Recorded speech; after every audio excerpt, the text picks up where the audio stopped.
दृष्टि नारंग, जो 2 साल पहले दिल्ली शहर की कुंवारी प्रसिद्ध सुंदरी हुआ करती थी, काला कोबरा ने कहा। साफ दिख रहा है कि उसकी आंखें वासना से भरी हुई है। मैंने सुना है कि नारंग परिवार ने शादी में आपके पति के रूप में एक गरीब निकम्मे आदमी की व्यवस्था की। आप जैसी सुंदर महिला के लिए कितने अफसोस की बात है। चूंकि दृष्टि ने आज फॉर्मल सूट पहना था, इसलिए उसका स्वभाव आज बहुत अच्छा लग रहा था। उसकी प्राकृतिक सुंदरता के अलावा सलीके से पहनी हुई इस उत्कृष्ट ड्रेस में उसका फिगर भी आकर्षक लग रहा था। आज उसकी खूबसूरती ऐसी थी कि कोई भी आदमी उसके आकर्षण से खुद को रोक नहीं सकता था। क्या बात है, अजनबियों से दोस्ती नहीं करती दृष्टि? ड्रिंक करती हो? अगर हाँ तो आज रात को मुझसे मिलो। डिनर और ड्रिंक्स होंगी और हमारे बीच बातचीत भी। उसके बाद तुम कहोगी तो मैं अंकित के मामले को भूल जाऊंगा। काला कोबरा ने एक भयावह अभिव्यक्ति के साथ कहा। यह सुनकर दृष्टि का मन घृणा से भर गया, लेकिन वो किसी ऐसे व्यक्ति के साथ कैसे लड़ झगड़ या बहस कर सकती थी जो नारंग परिवार से भी नहीं डरता था। तुम्हें अंगद खत्री से लड़ना है तो लड़ो, मेरी पत्नी को बीच में क्यों ला रहे हो? शिवम अचानक खड़ा हो गया और दृष्टि के सामने आ गया। ओ! काला कोबरा ने शिवम को चंचल भाव से देखा। तो तू है दिल्ली शहर का वो बदनाम घर जमाई शिवम गांधी।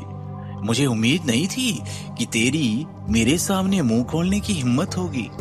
खैर, तेरे मुंह खोलने का किसी को कोई फर्क नहीं पड़ता, तो मुझे क्या पड़ेगा।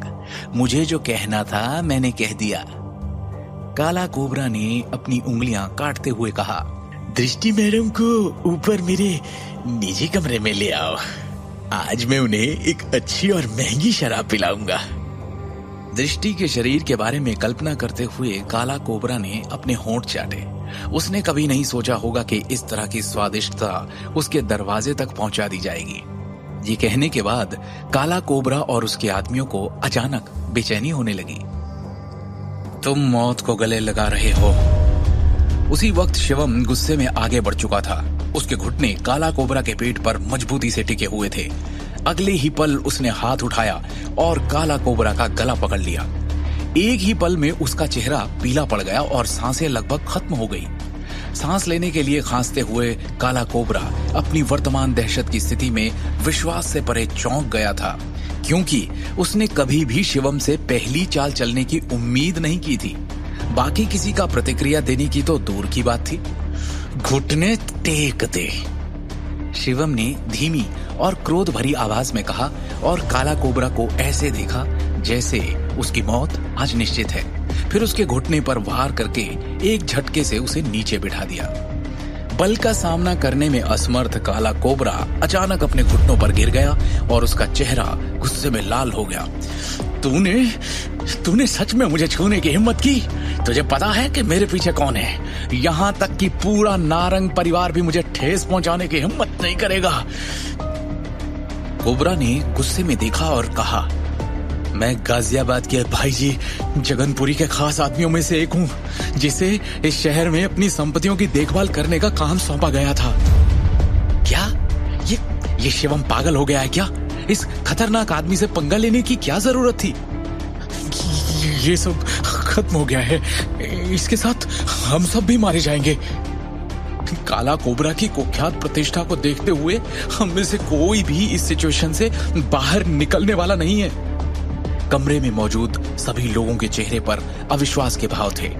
सभी लोग डर गए थे, क्योंकि उनका मानना था कि काला कोबरा शिवम का गुस्सा अब उन पर भी निकालेगा।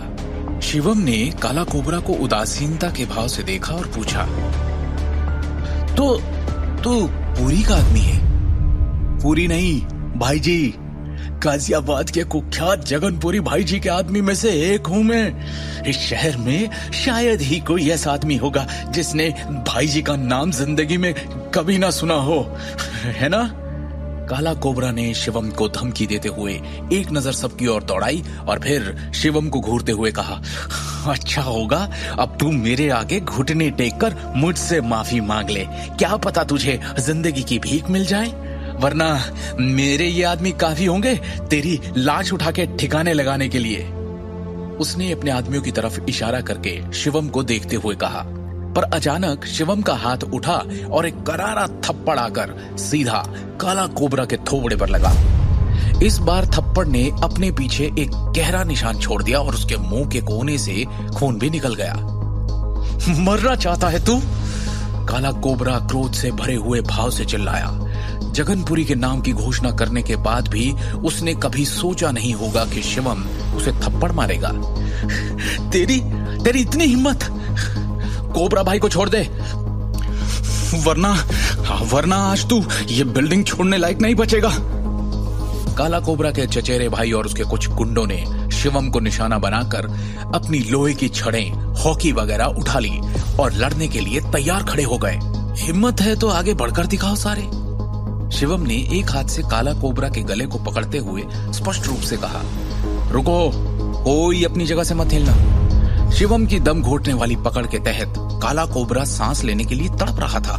जैसे जैसे समय बीतता गया उसका चेहरा लाल होता गया, उसका पूरा शरीर अनियंत्रित रूप से कांप रहा था। ऐसा लग रहा था जैसे वो किसी भी पल मरने वाला है। जैसे जैसे बीतते सेकंड घंटों की तरह लगने लगे, काला कोबरा प्रार्थना करने लगा कि अब उसकी पीड़ा समाप्त हो जाए। पर एक बात और उसके दिमाग में गूंजती कि शिवम इतनी भयानक ताकत कैसे हासिल कर सकता है। कैसे एक मामूली से इंसान ने काला कोबरा जैसे खतरनाक बड़े शरीर वाले आदमी को एक रुई भरे खिलौने की तरह दबोच लिया। काला कोबरा इतने सालों से इस तरह के व्यवसाय में काम कर रहा था और यहाँ तक कि एक क्रूर लड़ाकू भी माना जाता है, जिससे अंडरवर्ल्ड में कई लोग थर-थर कांपते थे। फिलहाल तो काला कोबरा ये सोच रहा था कि ये सब खत्म होते होते उसे और कितना सहना पड़ेगा। ए शिवम गांधी, तेरी समझ में आ भी रहा है कि तू क्या कर रहा है? तुझे लगता है कि तू हम सब से लड़ लेगा? मैंने भाई जी को फोन कर दिया है, आने दे उनको। गारंटी देता हूं कि तब नारंग परिवार का बाप अमिताभ नारंग भी तुझे नहीं बचा पाएगा। काला कोबरा के चचेरे भाई ने चीख कर धमकी दी। यह क्या? तुम सभी में से कोई भी इस जगह से बाहर निकलने के बारे में सोच भी नहीं पाएगा। इन्होंने भाई जी को फोन करके बुलाया है। इस शिवम के साथ आज हम भी नहीं बचेंगे। शिवम, तुम अपने लिए जितने चाहे उतनी परेशानी पैदा कर सकते हो, लेकिन हमें अपने साथ मत खींचो। कमरे में दृष्टि के सहपाठी भाई जी के नाम का उल्लेख करने से घबरा गए। बचने का कोई और तरीका न दिखने पर वो केवल शिवम को अपने साथ घसीटने के लिए दोषी ठहरा सकते थे। जगनपुरी गाजियाबाद का एक कुख्यात डॉन था, जिससे क्षेत्र में हर कोई डरता था। दिल्ली में एक कहावत भी थी कि जिसमें कहा गया था कि गाजियाबाद में ऐसा कुछ भी नहीं था जिसे जगनपुरी संभाल नहीं सकता था। उनमें से कोई भी इस तरह के भयानक व्यक्ति को ठेस पहुंचाने का जोखिम कैसे उठा सकता है? शिवम ने अपना सिर हिलाया और एक मुस्कान के साथ पूछा, क्या जगनपुरी वास्तव में इतना शक्तिशाली है? तू जगनपुरी भाई जी की पहचान भी नहीं जानता, फिर भी उनसे जुड़े आदमी को मारने की हिम्मत कर रहा है। इतना बेवकूफ कैसे है तू? तूने जिस पर हाथ उठाया है तू उसे नहीं जानता, वो जिसका आदमी है तू उसे भी नहीं जानता। बस ऐसे ही पंगा ले लिया। अब तो तुझे भगवान भी नहीं बचा सकता।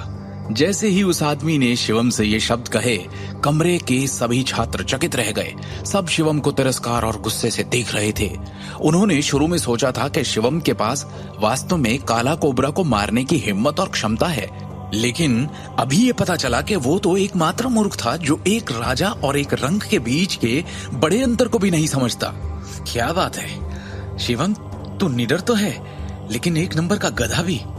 तूने कोबरा भाई से लड़ने की हिम्मत इसलिए कर ली क्योंकि तुझे मार्शल आर्ट के कुछ दांव पेच आते हैं। तुझे ये नहीं पता कि भाई जी की दिल्ली में किस तरह की इमेज है। अंगद ने ठंडे स्वर में कहा। जिस तरह से वो काला कोबरा के पक्ष में ये बात बोल रहा था, उसके चचेरे भाई से ज्यादा वो उसका सगा लग रहा था। कमरे में मौजूद हर कोई डर के कांपने और अपनी मौत का इंतजार करने के अलावा और कुछ नहीं कर सकता था। जगनपुरी के आने के बाद यहाँ जो होने वाला है, उस स्थिति की कल्पना कर उनके मन में विचार आ रहा था कि वो खुद ही मार लें। कोई ताज्जुब नहीं कि लोग तुझे नकारा, निकम्मा, बेवकूफ और जाहिल बुलाते हैं। अंगद ने फिर शिवम को जलील किया। शिवम ने गुस्से से एक सेकंड के लिए आंखें बंद की और आंखें खोलते ही दूसरे सेकंड में अंगद को बेरहमी से ऐसा जोरदार थप्पड़ जड़ा कि वो पूरे कमरे में लट्टू की तरह 2 बार घूम गया और बाहर जा गिरा। शिवम, छोड़ो ये सब, चलो चलते हैं, दृष्टि ने चिंतित अभिव्यक्ति के साथ सुझाव दिया। दृष्टि के हिसाब से शिवम ने आवेग में आकर कुछ ज्यादा ही बड़ा कदम उठा लिया। परिणामों की परवाह किए बिना उसने तुरंत काला कोबरा को धमकी दे डाली और यहाँ तक कि उसे अपने सामने घुटने टेकने के लिए मजबूर कर दिया, जिससे वो उसका दुश्मन बन गया। हिंसा से कभी किसी समस्या का समाधान नहीं हो सकता, क्योंकि ये और भी अधिक समस्याओं को जन्म देती है। अब जबकि स्थिति इस हद तक बढ़ गई थी, दृष्टि भी मौजूदा हालात को संभालने के लिए कुछ नहीं कर सकती थी। हालांकि वो मदद करने के लिए कुछ नहीं कर सकती थी, पर आज शिवम ने उसके दिल को जैसे छू लिया था। आखिरकार अपनी जान की परवाह किए बिना वो उसकी रक्षा में खड़ा हुआ था। तुम लोगों को लगता है तुम यहाँ से जा सकते हो? मेरी बात कान खोल के सुन लो, आज यहाँ से कोई भी जिंदा वापस नहीं जा रहा, काला कोबरा के चचेरे भाई ने अहंकार से कहा। बिना एक भी शब्द बोले शिवम ने अपनी पूरी ताकत से उस आदमी को लात मारी और उसे कमरे से बाहर उड़ते हुए भेज दिया। उसके बाद वो पलटा और दृष्टि को सीधे उसकी आंखों में देखा। उसका चेहरा शांत और तनाव मुक्त था। शिवम एक उज्जवल मुस्कान के साथ उसे आश्वस्त करने के लिए आगे बढ़ा। दृष्टि, सब ठीक हो जाएगा, ये सिर्फ एक छोटी सी समस्या है। तुम कुछ मिनट के लिए मेरे लिए रुको, जब तक मैं जाकर इस मामले को सुलझाता हूँ। उन शब्दों को कहने के बाद शिवम ने काला कोबरा को कमरे से बाहर खींच लिया, जैसे कि कोई बलि चढ़ने वाले बकरे को काटने के लिए खींच कर ले जाता है। शिवम, दृष्टि कुछ कहना चाहती थी, पर वो बस कमरे से बाहर जाते शिवम की परछाई देख पाई और चुप रह गई। कमरे के बाहर शानदार ढंग से सजाई गई लॉबी में काला कोबरा और अंगद ने आज्ञाकारी रूप से जमीन पर घुटने टेक दिए। उनके चेहरे असंतोष से भरे हुए थे। हालांकि वो वापस खड़ा होना चाहते थे, लेकिन उनमें कोई भी ऐसा करने की ताकत नहीं जुटा सका, क्योंकि शिवम की किक से उनके घुटने पहले ही अस्थायी रूप से घायल हो चुके थे। इसलिए उन्हें अपने पैरों से किसी भी तरह की ताकत का प्रयोग करना बेहद मुश्किल लगा।